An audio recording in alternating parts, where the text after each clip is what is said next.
L'equilibri entre la vida professional i la vida familiar és un aspecte que està cada cop més regulat per la llei. En els darrers mesos s'han aprovat diverses normatives en l'àmbit laboral per tal de reforçar la conciliació entre ambdues etapes. El permís de naixement, que es diu ara, que ara tant el pare com la mare pot gaudir de les 16 setmanes. El tema del permís de lactància, que també s'equipara igualment al pare que a la mare. A les parelles de fet, que en aquest cas és pel registre de les parelles de fet. En temes de malaltia greu o d'hospitalització, abans eren 2 dies, ara s'ha ampliat a 5. De lo que es diu la jornada a la carta, que es pugui demanar una jornada a efectes de poder tenir cura dels fills. Les empreses s'han hagut d'adaptar a la legalitat i per això han implementat diversos serveis pels seus treballadors. Les empreses el que fan és posar jornada intensiva o comprimir la jornada laboral en 4 dies a la setmana, posar guarderies perquè els treballadors puguin deixar els nens, activitats formatives i el teletreball.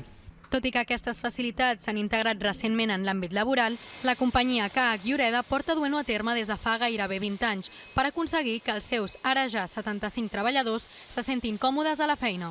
De fet, a mi m'agrada l'empresa, disfruto amb ella i vaig arribar a la conclusió molt senzilla que si jo volia disfrutar, el meu equip tenia que disfrutar treballant amb mi. Per tant, perquè disfrutin has de buscar aquells petits elements que sembla que no, que tenen un petit cost però realment tens la gent satisfeta, doncs fas que ells mateixos proposin propostes perquè la gent treballi molt a gust de la companyia. Quan la gent treballa a gust dintre de la companyia, tot és molt més fàcil. L'empresa implementa incentius pels treballadors com la flexibilitat horària, servei de càtering en modalitat de copagament o el servei de guarderia gratuïta pels nens de 0 a 2 anys. Fa molts anys va implementar la guarderia aquí dins de les nostres instal·lacions, va ser el 2004.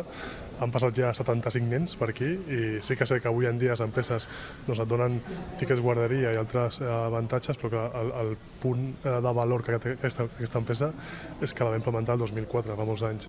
I és que la conciliació laboral i familiar és un aspecte que pot influir molt en el benestar empresarial i el rendiment dels treballadors.